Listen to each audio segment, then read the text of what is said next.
Pues buenas tardes a todos los que nos vais a escuchar en estos días por el canal. Sabéis que pusimos un cierto mensaje, por lo que no habíamos estado emitiendo 3 jueves, que es los días en los que tenemos el estudio o la meditación de la palabra de Dios, porque, bueno, el motivo era de que eran unas clases para la iglesia local, para nuestra iglesia, y por eso no se subió al canal.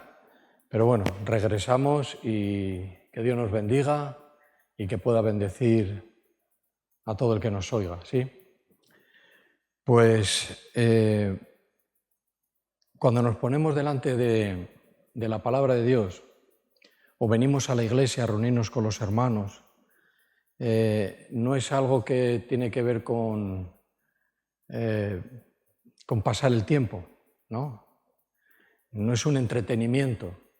No sé si alguno todavía tenemos esta manera de pensar, de que, bueno, pasamos el rato ahí, ¿no? Escuchando la Biblia, orando un ratito y demás, y bueno, estamos a gusto los hermanos, ¿no? Ahí. Pero es más que todo eso, es mucho más.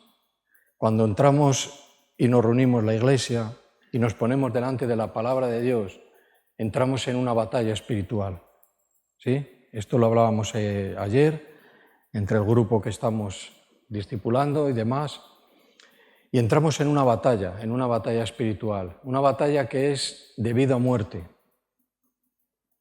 Así están las cosas, es de vida o muerte. Entonces que hay que tener una actitud de no perderte nada de lo que pueda Dios hablarte, por medio de la palabra, por medio del que vaya a hacer una exposición de un tema o de una parábola o de lo que sea.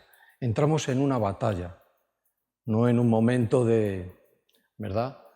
Donde ahí hay una lucha en nuestro espíritu, donde vemos lo que Dios pide, y si yo no estoy alineado con lo que Dios pide, pues para eso Dios me habla, para que me alinee, para que esté en el mismo sentir que Cristo tuvo. Entonces, bueno, estamos ahora en esta situación concreta y entramos en una batalla espiritual, ¿vale? Entonces, bueno, ayer en el grupo que se ha formado, pues estuvimos hablando acerca de varias cosas, pero que tienen que ver con lo mismo casi. Hablábamos de no tener una fe fingida, es bíblico, de no tener, de huir de la hipocresía, que significa tener una máscara, pero el verdadero yo está detrás de la máscara, de ser sinceros y verdaderos, de dar fruto, de huir de la apariencia, de la religiosidad. Esto es lo que tratábamos ayer, porque el comienzo de la vida cristiana y la continuación de una vida cristiana tiene que ver con todas estas cosas. Son pilares que nos van a mantener firmes, ¿sí? Entonces, porque si no estamos bien alineados con este tipo de cosas, al final de todo vamos a estar engañándonos a nosotros mismos, en algunas partes que nos convengan, vamos a torcer la Escritura para llevarla a nuestro propio beneficio. O sea, entraríamos en un punto, en una batalla que la tenemos perdida. Yo quiero entrar en una batalla espiritual para luchar contra mi carne, contra mi yo, contra yo mismo. Y entro en esa batalla. Y no entro desprovisto, ¿no? Entramos con el poder del Espíritu Santo, ¿sí? Eso es lo que queremos y eso es en lo que estamos. Entonces hablábamos de esto y bueno, leímos en Hechos, pero fuimos a una de las parábolas de que Jesús habló acerca de la higuera. La higuera. Y seguramente que hayamos oído, pues ya habremos leído pues varias veces o muchas veces acerca de la higuera. Y resulta que cuando Jesús pone estos ejemplos de la higuera, resulta que es porque es una higuera estéril, una higuera que no da fruto. Entonces usa la higuera como para hacernos entender algo espiritual. La higuera tiene su significado, entonces tiene un contexto que tiene que ver con el pueblo de Israel, pero es aplicable a cualquier persona en nuestra era, ¿vale? Entonces todo esto lo vamos a ir explicando, pero vamos a estar en dos parábolas, ¿vale? Vemos que la parábola es algo para que nosotros de algo cotidiano podamos entender algo que el Espíritu Santo quiere comunicarnos, algo espiritual, que se nos sea más fácil. Entonces, nuestros oídos bien abiertos, nuestro entendimiento bien fijado y nuestra fe en el sitio correcto. Dice que escuchar y escuchar con fe, creyendo de que lo que Dios dice es veraz. ¿Sí? Bueno, vamos a ir entonces al Evangelio de Marcos. Y en el capítulo 11,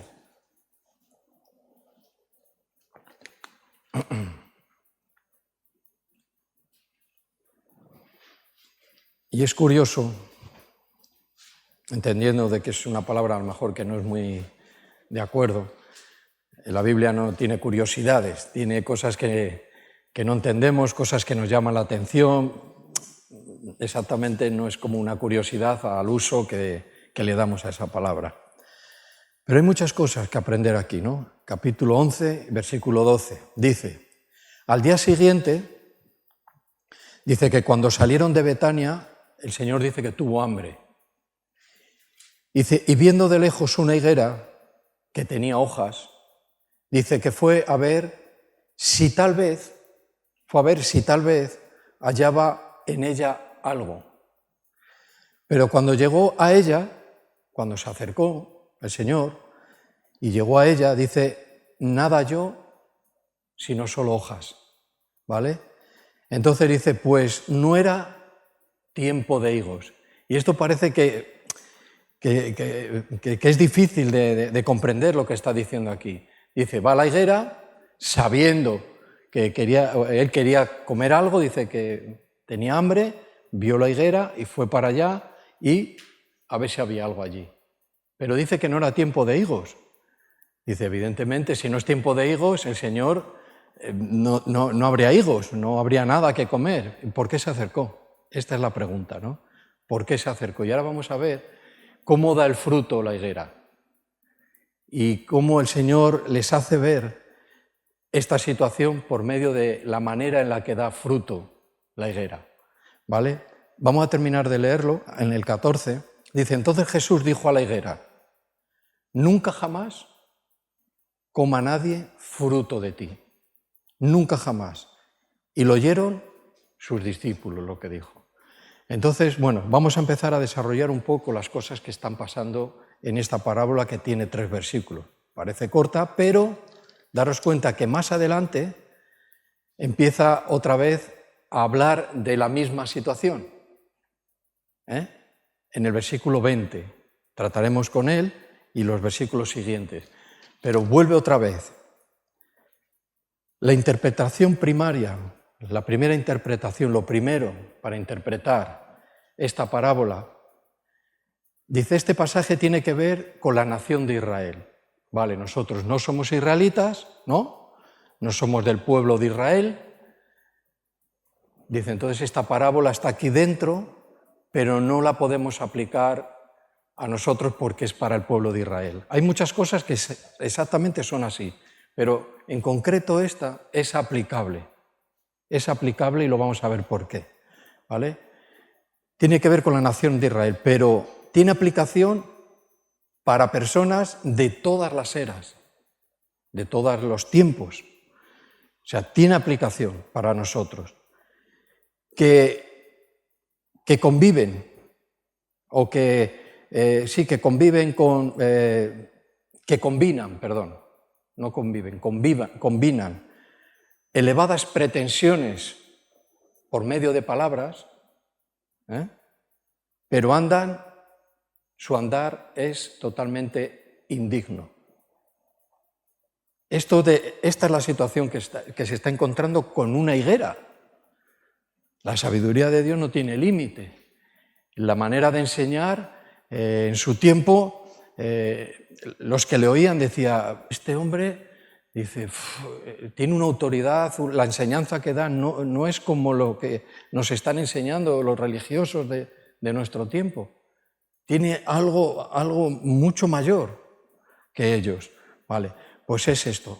Es aplicable para personas que combinan, que están medio, que tienen muchas pretensiones, mucha palabrería, vamos a decir palabrería o muchas palabras bíblicas, ¿vale?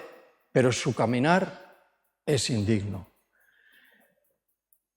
Esto en el pueblo de Israel era frecuente.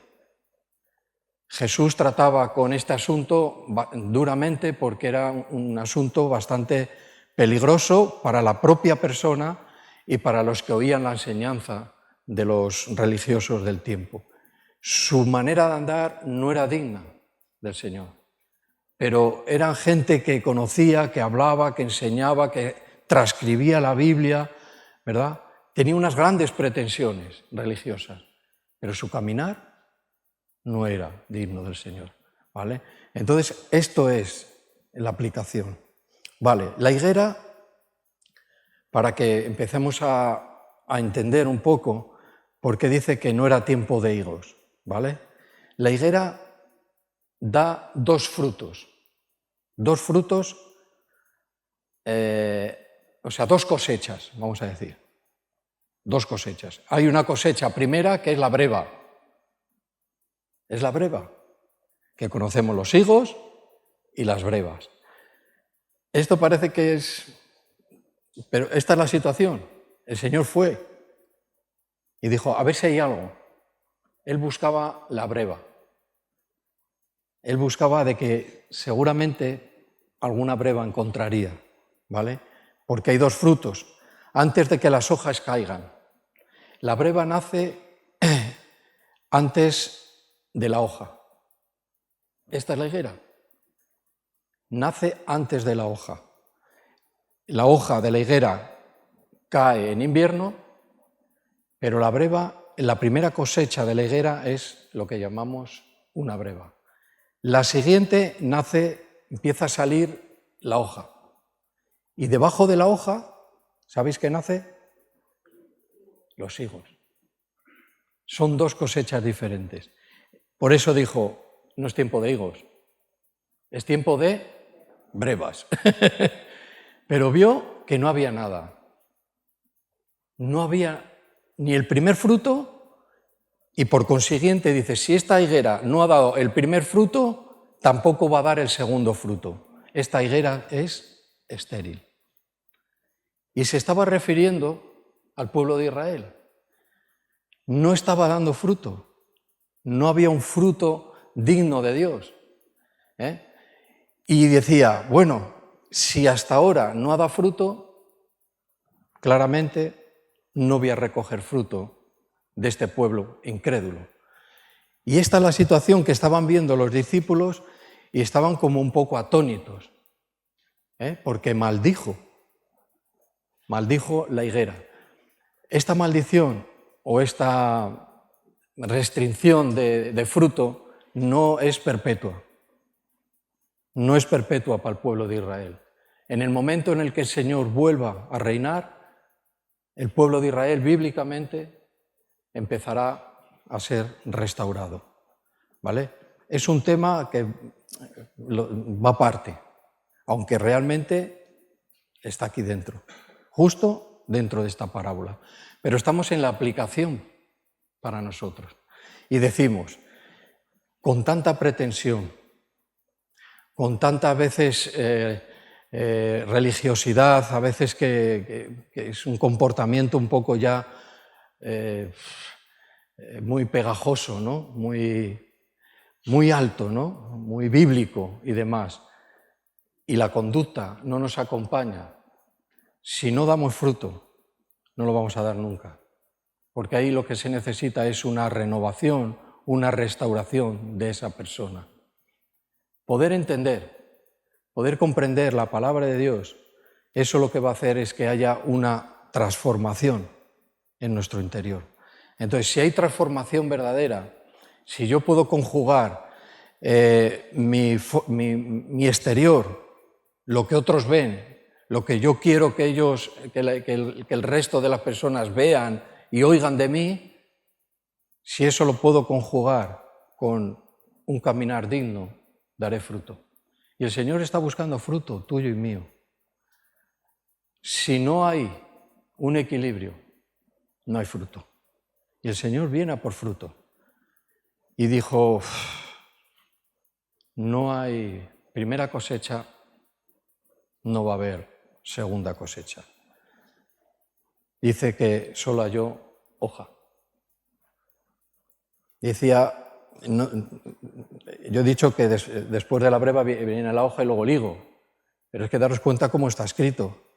Dice, pero fue a ver si tal vez hallaba. O sea, que pudiera ser que la higuera ya hubiera caído mucho de ese fruto porque la hoja ya estaba saliendo. Pero fue por si acaso. No sé si esto lo podemos llegar a entender. Es un problema que nos encontramos muchas veces en nuestras propias vidas. Es un problema. Él va a buscar siempre fruto, nuestro fruto. Y un fruto que haya realmente que glorifique a Dios, que tenga el carácter de Cristo. Por eso, ¿de qué vale, no? De que nosotros estemos, ¿verdad?, intentando mantener, ¿verdad?, una apariencia, no sé. ¿Estamos dentro de una batalla espiritual o simplemente estamos tomando miel, que es la palabra de Dios, y empachándonos de la palabra de Dios? Entonces, mi vocabulario puede ser excelente, pero mis hechos pueden ser totalmente indignos. Y ahí, como he dicho antes, no va a haber fruto. Bueno, esta es la orden de la creación de Dios en cuanto a este árbol. La higuera aparece desde Génesis hasta Apocalipsis. Y en medio de todo este recorrido, la higuera tiene mucho simbolismo en el pueblo de Israel. Pero ahora estamos, ¿verdad?, en los evangelios, donde va a empezar la transición, el cambio, lo ceremonial, la religiosidad y los actos que el pueblo de Israel hacía para la adoración tenían que acabar, porque se había cumplido el tiempo que estaba escrito donde el Señor vendría. Y todo eso dice que pasaría a la antigua manera de adorar y de vivir con Dios. Entonces, esto estaba muy arraigado. Pero Jesús sabía que su pueblo tenía este problema, porque al final era un problema. Y no mucha gente, en comparación con todo el pueblo, pudieron ir a lo nuevo, y lo nuevo es Cristo. Entonces, la situación bíblica, del tiempo bíblico, si la conocemos, nos ayuda a entender esto, ¿vale? Nos ayuda a entenderlo, porque Jesús venía, fíjate, el pasaje anterior es la entrada triunfal a Jerusalén. Hosana al que viene, hosana al Altísimo, hosana al que viene.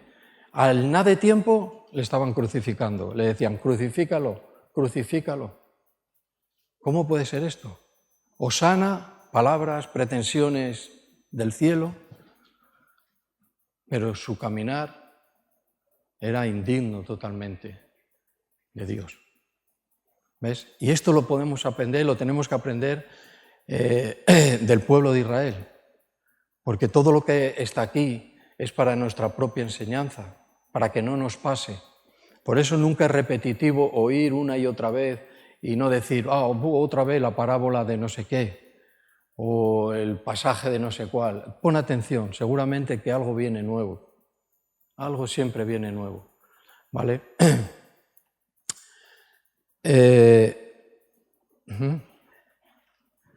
Bien, tendría que haber brevas. Dice que el Señor fue a ver si tal vez hallaba alguna.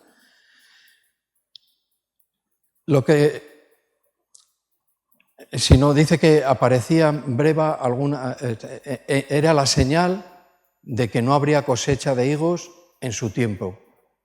Hemos dicho que por este motivo Jesús dijo, es estéril.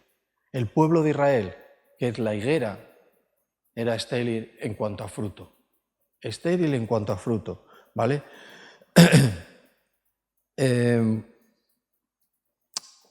Ellos lo tomaban como algo, no sé, que se salía un poco de la actuación posiblemente de cómo estaba actuando Jesús en el momento.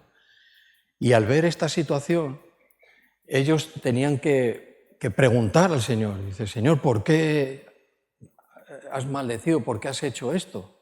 ¿No? No comprendieron de que ellos que pertenecían al pueblo de Israel, pero ya caminaban con Cristo, tenía una referencia, lo que estaba haciendo, al resto del pueblo. No lo comprendían, pero había que comprenderlo porque lo que quería dejar Jesús claro es de que no había ningún fruto digno que mereciera la aprobación de Dios. No había, ¿vale? Debido a que no había fruto temprano, sabía que no habría fruto tardío en aquel pueblo incrédulo, ¿vale? Por eso, este es el motivo por el cual maldijo la higuera. Porque si no había fruto temprano, que es la breva, no habría fruto tardío. Entonces dice que maldijo la higuera y se secó, ¿vale? Entonces, esto, refiriéndonos al pueblo de Israel, fue un adelanto. Jesús adelantó un tiempo que iba a venir para el pueblo de Israel, un adelanto de juicio, de juicio. Desde que iba a caer Israel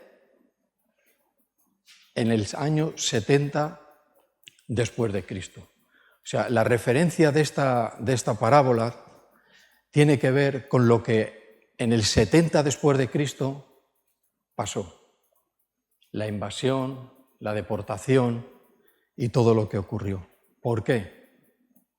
Porque su fruto era inexistente.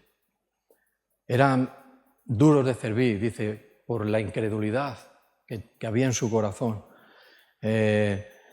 Llegaron por su manera de pensar, yo creo que todo tiene que ver con un cierto egoísmo, un cierto control del pueblo. Esta gente llegó a pensar de que es mejor no cambiar. Mi incredulidad no me dejaba ver de que este era el Mesías. Aun leyendo la Escritura no tenían fe como para ver que Cristo era el que les iba a visitar. Algunos dicen que lo captaron, que eran los que salieron al encuentro de Jesús cuando entró en Jerusalén. Dice que él iba ya preparado para la muerte, ¿vale? Entonces, bueno, no indica una esterilidad perpetua para el pueblo de Israel, sino que el pueblo de Israel ha sido echado a un lado, a espera, hasta que Cristo vuelva a reinar. Dice que será restaurada la nación a una posición de favor de Dios, ¿vale? A veces decimos, bueno, esto lo tengo que separar de mi mente porque yo no tenemos nada que ver con el pueblo de Israel, nosotros somos la Iglesia de Cristo, somos el pueblo nuevo y demás, como que no lo asociamos.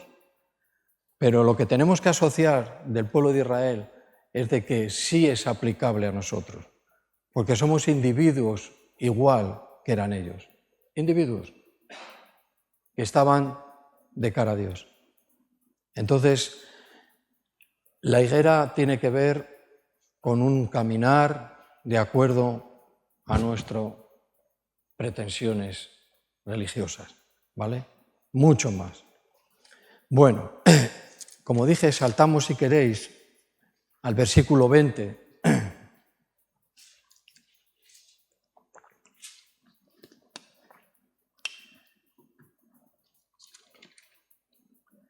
Porque después de ahí dice que encontramos este texto de la purificación del templo.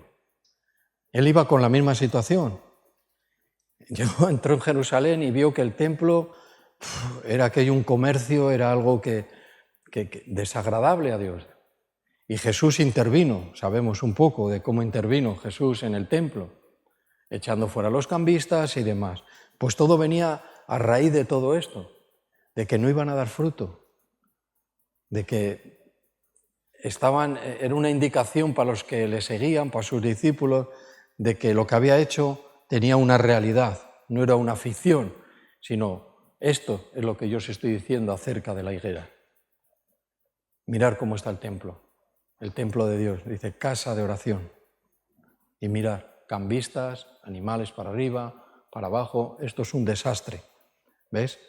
Y de ahí nos vuelve otra vez la parábola, diciendo en el versículo 20, y pasando por la mañana, vieron que la higuera se había secado desde la raíz, ¿vale? Entonces Pedro, acordándose, le dijo, Maestro, dice, mira, la higuera que maldijiste se ha secado por completo. Respondió Jesús y les dijo, tener fe en Dios. Qué explicación, ¿no? Señor, la higuera se ha secado. Y Jesús, como muchas veces encontramos, te responde con algo que parece que no tiene nada que ver con lo que está pasando, pero tenía mucho que ver. Estaba hablando tener fe en Dios, porque lo que estaba pasando era de que no había fe, no había confianza en el Señor, era todo una ceremonia, y distorsionada también. Entonces la respuesta era muy acertada, dice, vosotros ahora es tener fe en Dios, y ahí entramos nosotros, porque a partir de ahí, de la muerte, la resurrección y la ascensión de Cristo, y cuando la inauguración de la Iglesia, lo que se predica es la fe en Jesús, que es Dios. Entonces vosotros tener fe, porque esta es la nueva dispensación. Este es lo que hay que hacer ahora delante de Dios. Creer en el Mesías, el que va a dar la vida, el que va a transformar, ¿verdad?, toda esta situación del pueblo, la va a transformar en que solo por la fe, no por algo ceremonial, ni el ritual que se hacía, va a poder ser salvo. Entonces sí que nos interesa la parábola, porque dice tener fe en Dios. Dice vosotros tener fe en Dios. Separaros de esto. Ser dignos, caminar dignamente para que podáis dar fruto. Y un fruto que sea de agrado al Señor, ¿vale? Entonces, estos versículos dice que muestran que Jesús estaba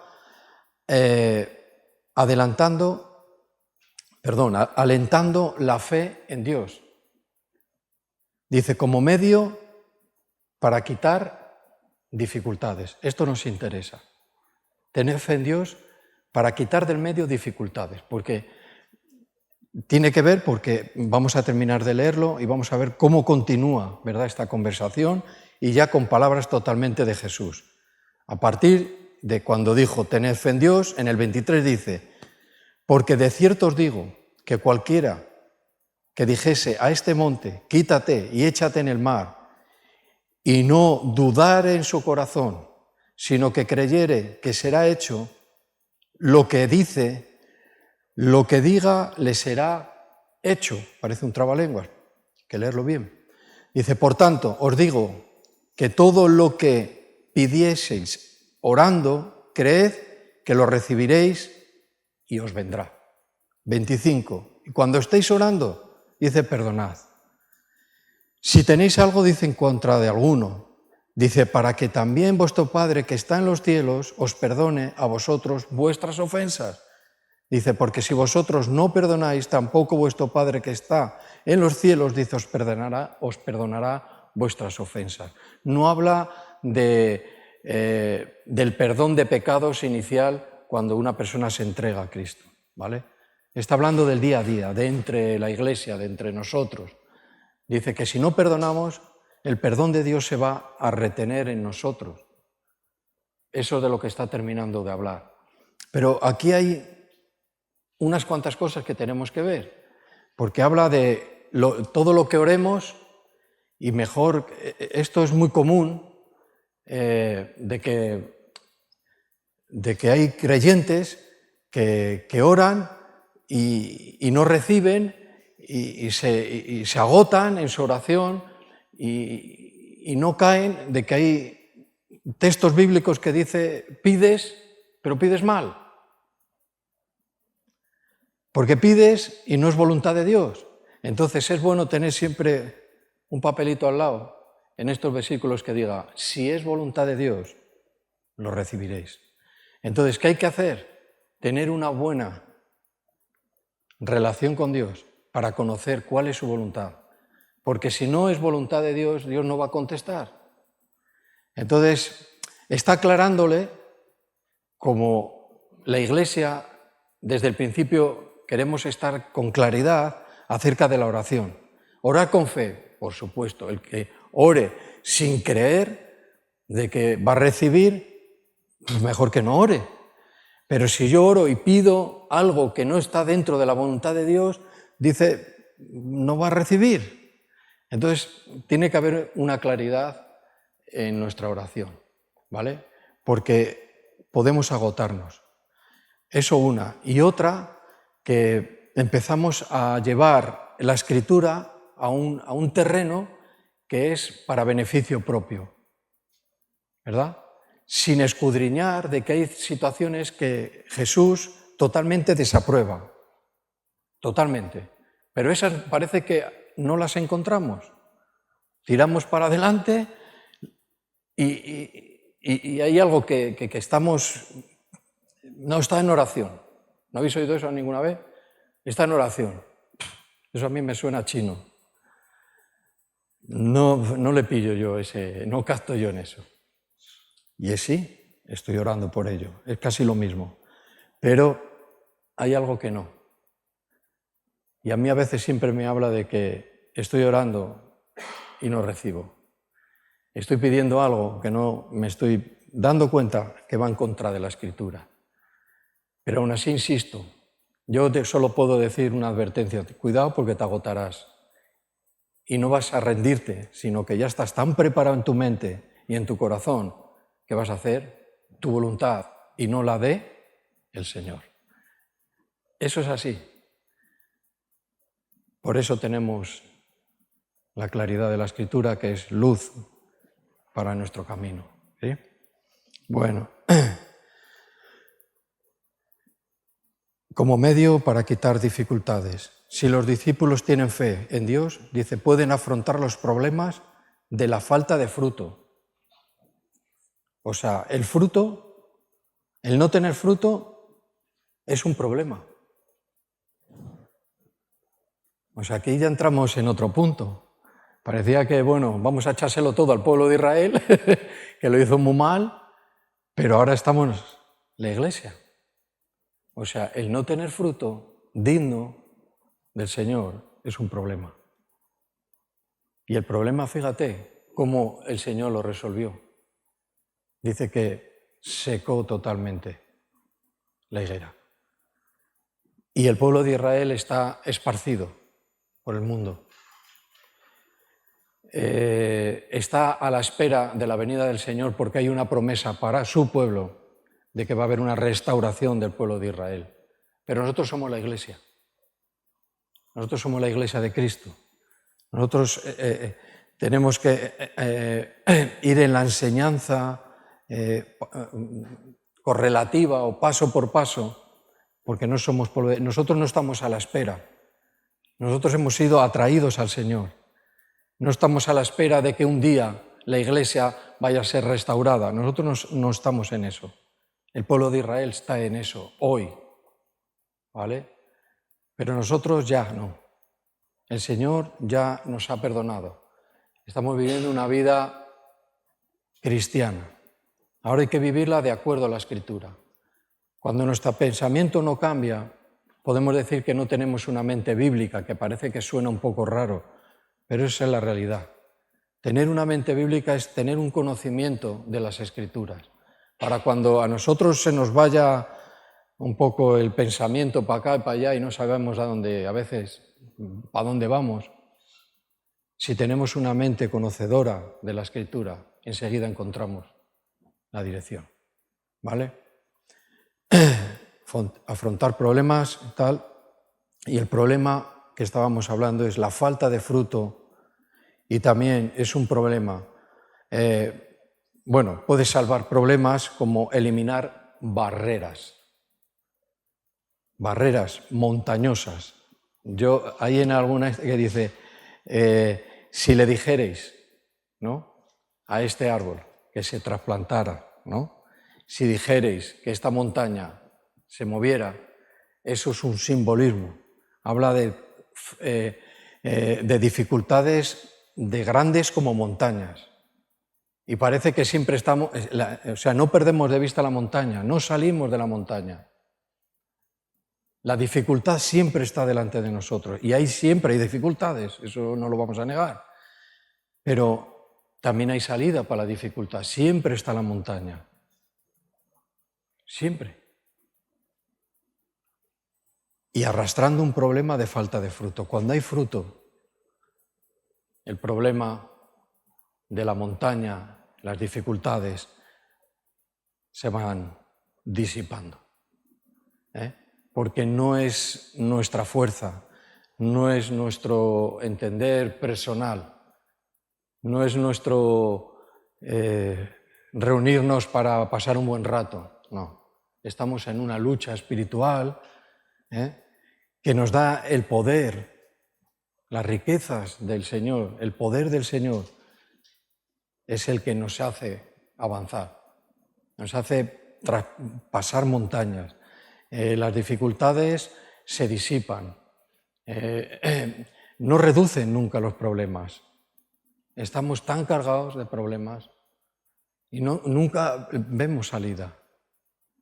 Tener fe en Dios, eso es lo que le dijo a los discípulos. Empieza la era o el tiempo de totalmente tener la fe en Jesucristo.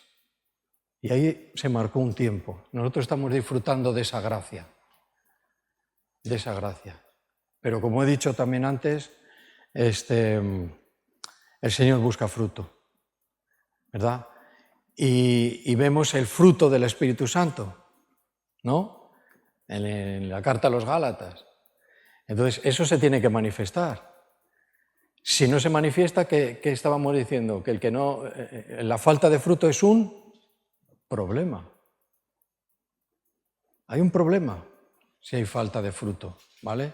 No podemos estar siempre como la pescadilla que se muerde la cola. Algún día tendremos que avanzar. Si no, ¿qué fe tengo? ¿En la fe en quién? ¿En Dios o en qué? ¿En la organización? ¿En la iglesia? ¿En qué está mi fe? No puede ser, ¿vale? Y un poco ahora lo que estábamos hablando antes acerca de la oración. Dice que podemos orar con confianza. Debemos orar con confianza. Acerca de cualquier tema. Eso es lo que a mí... ¿Ves? Esta es la palabra que yo quería oír. De cualquier tema. Tengo tantos temas que estoy ahí yo maquinando mis temas, ¿verdad? Y ahora acabo de oír que puedo orar de cualquier tema, ¿vale? Pero necesitamos seguir la pista de esto. Siempre que tengamos confianza en que es conforme a la voluntad de Dios revelada. O sea, la voluntad de Dios tiene que estar, nos va a revelar su voluntad. Entonces, podemos orar por cualquier tema, por supuesto, pero tenemos que tener esa confianza de orar por cualquier tema, pero tenemos que tener la confianza también de orar con confianza de que es la voluntad de Dios revelada.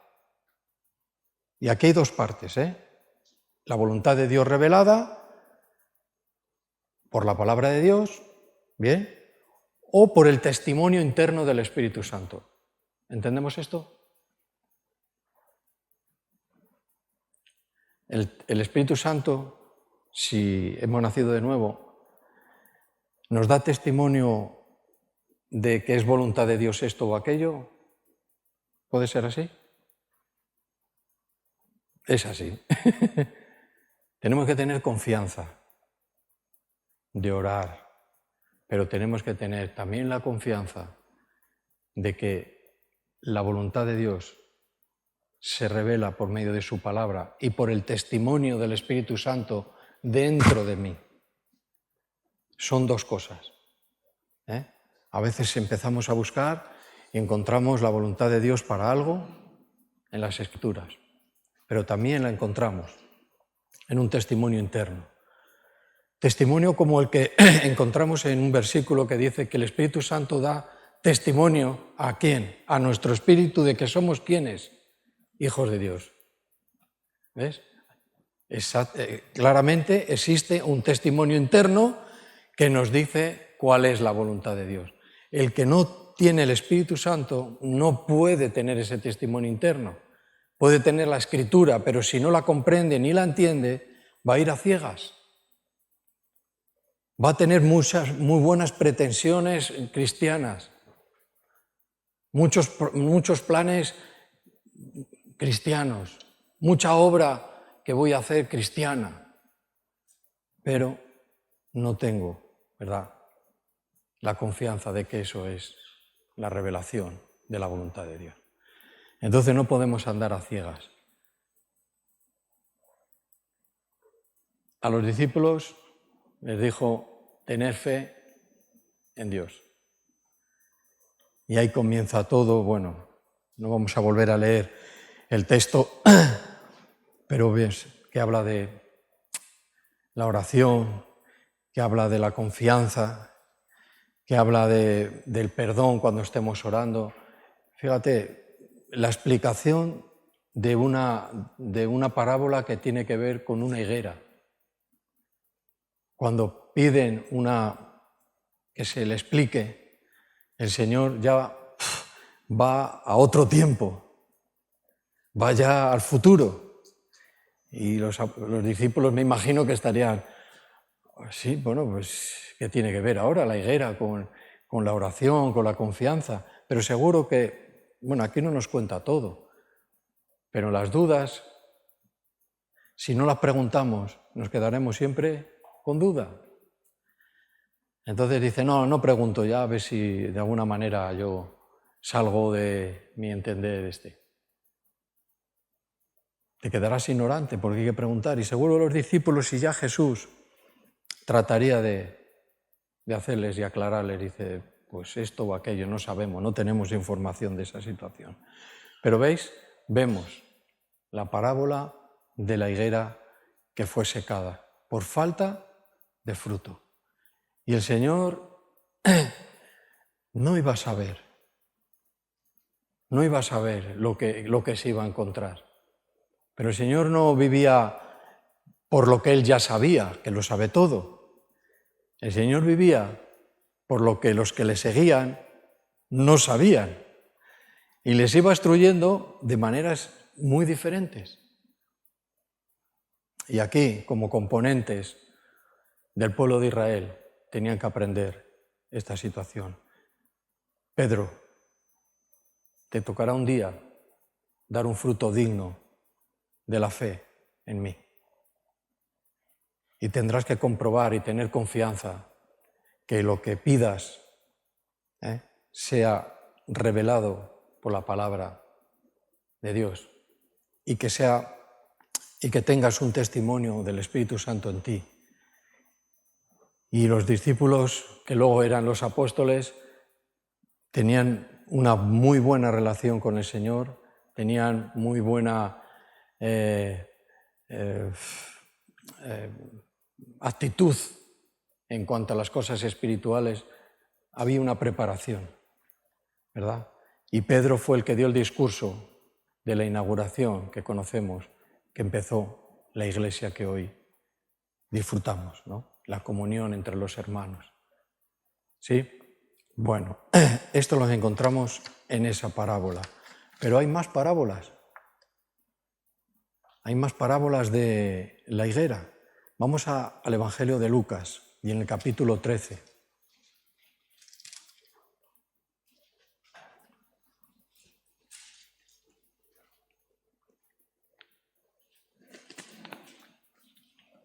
Jesús le dijo a Natanael: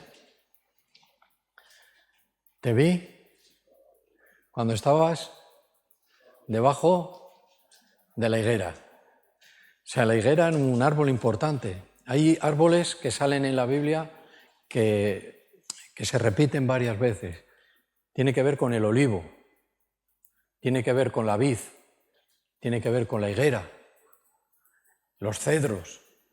Hay árboles que el Señor utiliza como símbolo y como, bueno, Él llama al pueblo de Israel, es la higuera, pero la higuera estéril. Entonces, bueno, vamos a ir al capítulo 13 de Lucas y en el versículo 6 que dice la parábola de la higuera estéril. O sea que ahí no quedó todo. Jesús en otro momento determinado volvió a hablar de la esterilidad de la higuera del pueblo de Israel. Entonces dice que dijo también esta parábola. Tenía un hombre una higuera plantada en su viña y vino a buscar fruto en ella y ahora que vuelve a decir, no la halló. Estamos hablando justo de esto, que fue a buscar fruto, que viene a buscar mi fruto, que viene a buscar mi andar, mi caminar, mi apariencia. Y no la halló. Y dijo al viñador, he aquí, hace 3 años que vengo a buscar fruto en esta higuera y no lo hallo. Ahora que le dijo, córtala. Sécala, córtala. ¿Para qué inutilizar también la tierra? Sigue diciendo, él entonces, respondiendo, le dijo, Señor, dice, déjala todavía. Aquí a veces lo que decimos muy rápido, decimos 1 año. No dice 1 año más, dice este año. Quiere decir que estaban empezando, sí, ahora lo explicamos, 1 año. Estaban empezando y dijo, deja este año. Y que yo lo voy a cuidar, que voy a insistir, voy a cuidarlo bien. Y si no da fruto, él mismo, el viñador, dijo, la cortamos. ¿Vale? Deja este año, hasta que yo cabe alrededor de ella y la abone. Le daré un cuidado especial, es lo que está diciendo. Y el último versículo dice, y si diere fruto, bien. Y si no, la cortarás después. ¿Vale? El asunto de la higuera viene ahora en otro sentido, pero viene hablando de lo mismo. Daros cuenta que aquí empieza a hablar de tiempos. ¿Cuántos años fue a buscar fruto a la higuera? 3 años. Esto representa los 3 años del ministerio de Jesús. Jesús, después del bautismo en agua, empezó su ministerio en el pueblo de Israel, ¿vale? Empezó a trabajar directamente con el pueblo de Israel, a servir al pueblo de Israel con su ejemplo, con su vida y hablándole las verdades. Estaba sirviéndoles, ¿vale? Estos 3 años son los 3 años del ministerio. Dice, estos 3 años el Padre ha venido a buscar fruto. Llevaba 3 años entre ellos, 3 años sin fruto. Bueno, estos eran los 3 años. Bueno, el pensamiento es que la higuera había tenido, esto es importante, esta higuera había tenido suficiente tiempo para producir fruto. Ahora, ¿cuál sería nuestra pregunta a día de hoy y a la aplicación de hoy? Si no estoy dando fruto, creo yo en mí que no he tenido tiempo suficiente para dar fruto. ¿Cuándo se empieza a dar fruto?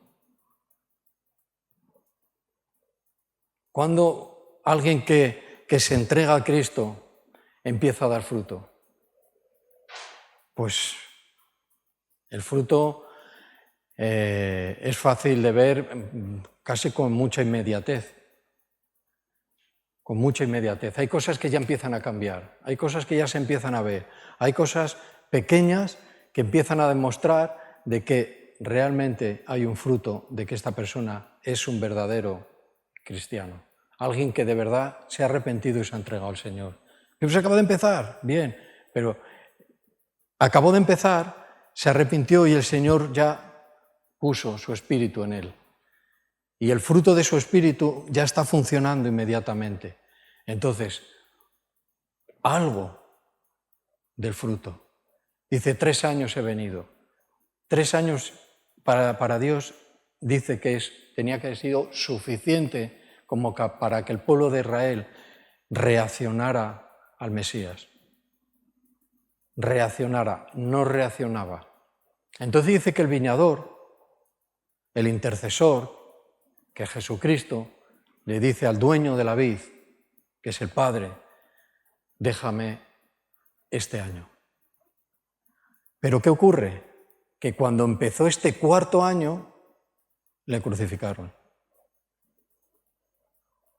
No había fruto. ¿Sí?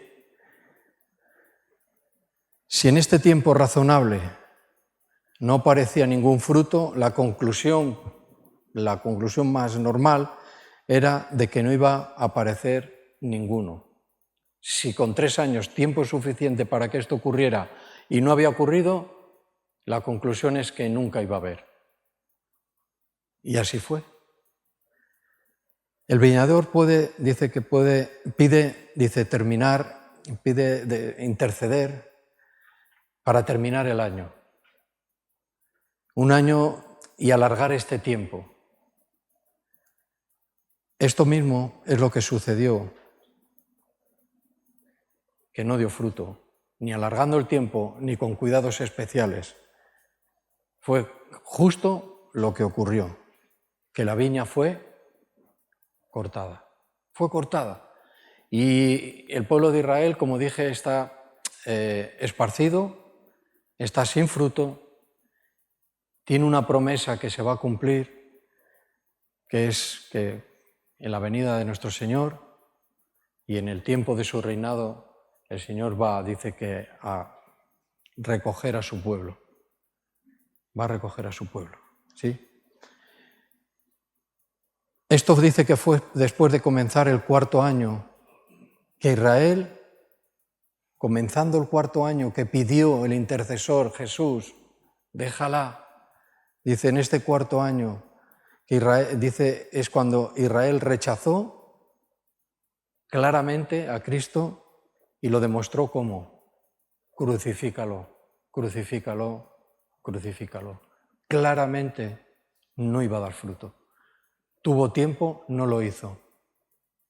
Jesús intercedió, no sirvió. Comenzando ese año que pidió, dice que rechazo claro, determinante del pueblo de Israel y lo demostró, como he dicho, crucificando a nuestro Señor. ¿Vale? Y aquí se vuelve a cumplir lo que dijimos antes, la destrucción de la capital, la destrucción de Jerusalén y el esparcimiento del pueblo. Este fue el juicio de la falta de fruto de la higuera seca del pueblo escogido por Dios. No hubo reacción, no había fruto digno de poder tomar. No había. Ahora, yo no me puedo quedar en eso.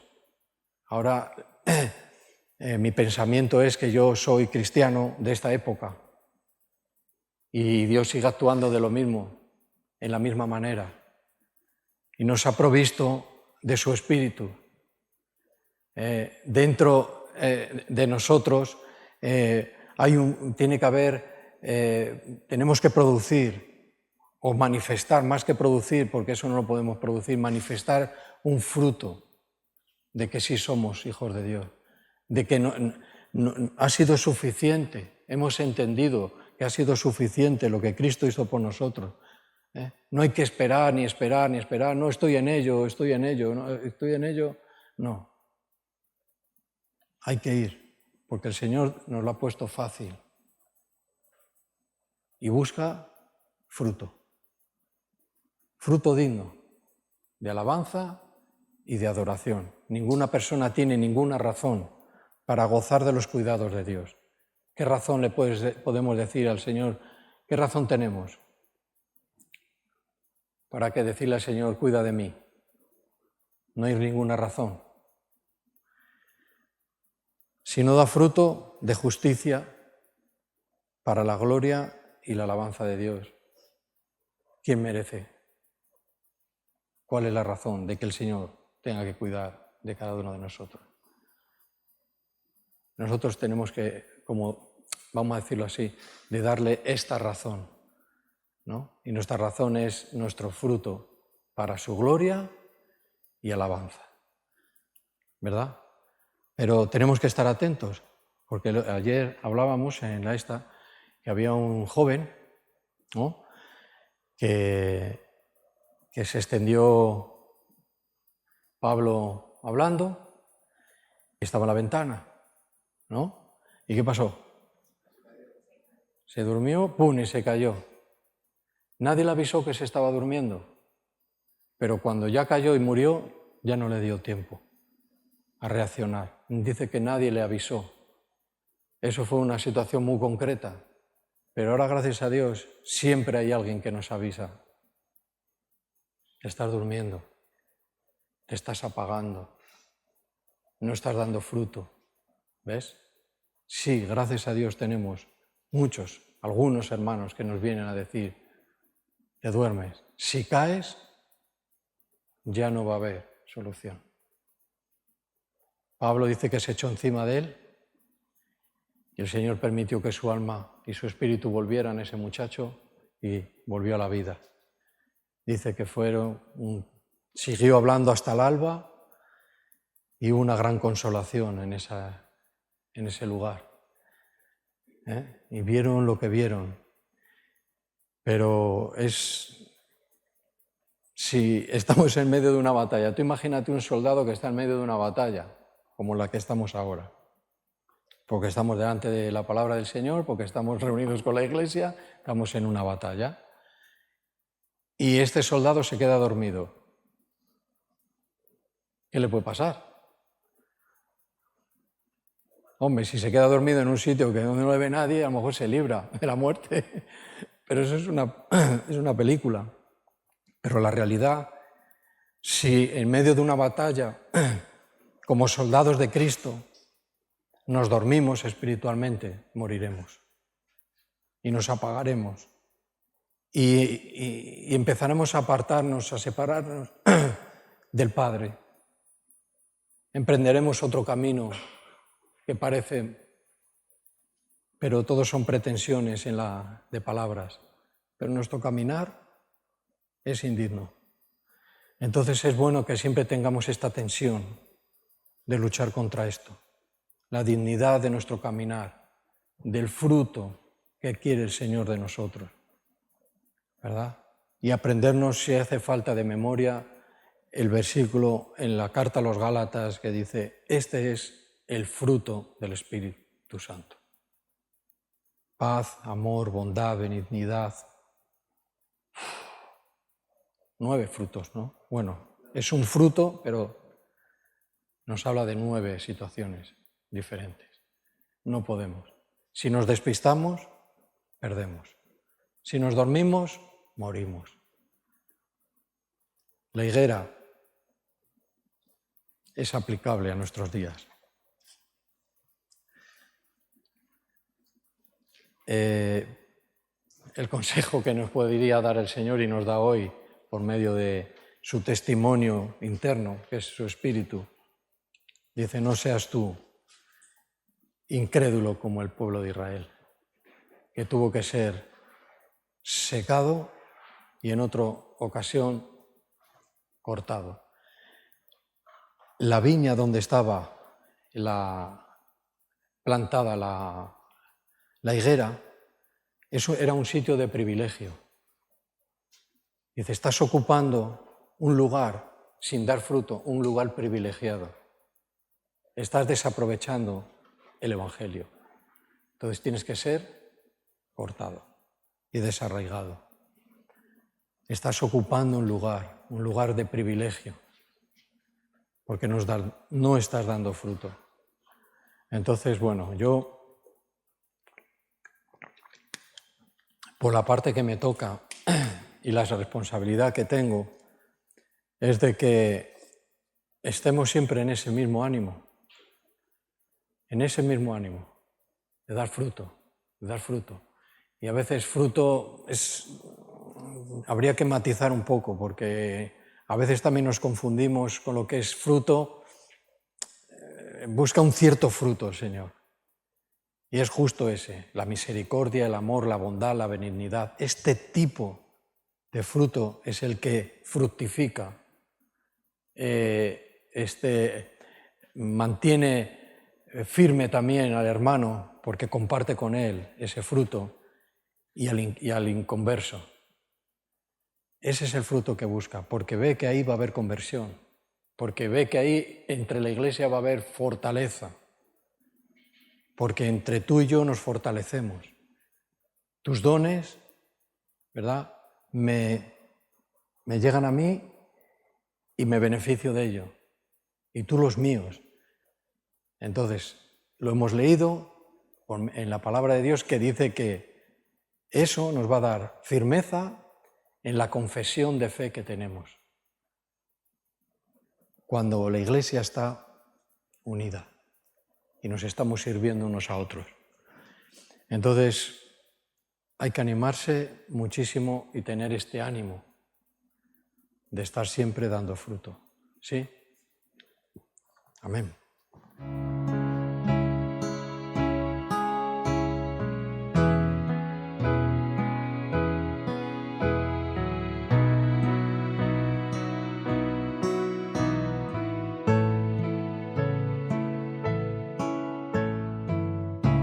Que no se desvíe mi alma, que tras cosas vanas no se eleve mi corazón,